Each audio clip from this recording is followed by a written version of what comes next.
నారాయణపేట జిల్లా మక్తల్లోని వడ్వాల్ స్టేజీ వద్ద రైతులు నిరసనకు దిగారు. పండించిన పత్తి పంట అంతా కొనాలని నినాదాలు చేశారు. ఇక విషయం తెలుసుకున్న ఎమ్మెల్యే వాకిటి శ్రీహరి హుటాహుటిన నిరసన చేస్తున్న రైతుల్ని కలిశారు. వారితో పాటే ట్రాక్టర్ తీసుకుని మిల్లర్ల దగ్గరికి వెళ్లారు. ఎమ్మెల్యే అభ్యర్థన మేరకు పంట మొత్తం కొంటామని మిల్లర్ల యాజమాన్యం ప్రకటించింది.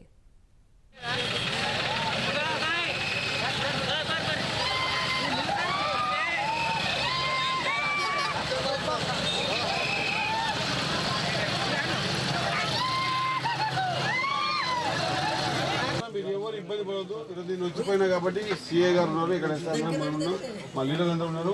మీకు ఇబ్బంది పడకుండా కంటిన్యూషన్ ప్రాసెస్ లో ఎక్కడ వెనక్కి పోకుండా మీకు కంటిన్యూషన్ మార్నింగ్ 9:30 మనం స్టార్ట్ చేసి ఈవినింగ్ 5:30 వరకు ఏమి ఇబ్బంది పడకుండా రైతుల తన బిహేవియర్ మాత్రం సిఏ గారు యువర్ డ్యూటీ బిహేవియర్ మంచిగా లేకుండా మాత్రం నేను మళ్ళీ రావాల్సి వస్తుంది.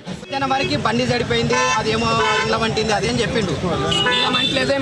అది మాకు తెలియదు సార్, లోపల ఏం జరిగిందో మాకు తెలియదు. లోపల రానిస్తే తెలుస్తుంది మాకు. లోపల పోలేదు, లోపల కూడా రానియట్లేదు.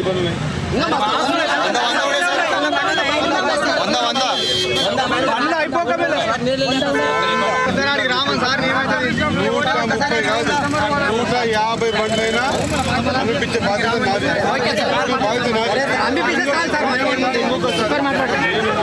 డిపార్ట్మెంట్ ఉంది. ఎక్కడ ప్రాబ్లం ఉంటే సీఏ గారు నెంబర్ రాసుకోండి, ఖచ్చితంగా ఫోన్ చేయండి.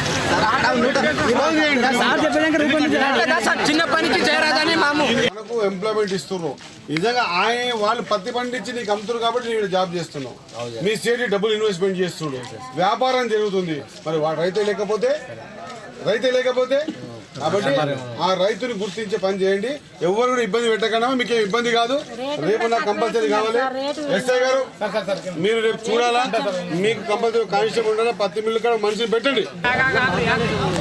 నేను రోడ్డు మీద ధర్నా చేస్తున్న రైతు ఇక్కడికి వచ్చిన ఈ పత్తి కొనుగోలు కేంద్రంలో పత్తి కొనాలి ఏంటంటే ఆయనతో మాట్లాడినా మీరు కూడా చెప్పండి. ఆయనకు ఇక్కడ 101 బండ్లు క్లియర్గా తీసుకోవాలి. ఏది తీసుకుంటాడా లింగపల్లి మనం డిసైడ్ చేద్దాము. ఖచ్చితంగా ఏది కూడా పత్తి కొనుగోలు రైతు ఎవరు రోడ్డు మీదకి రాలేదు.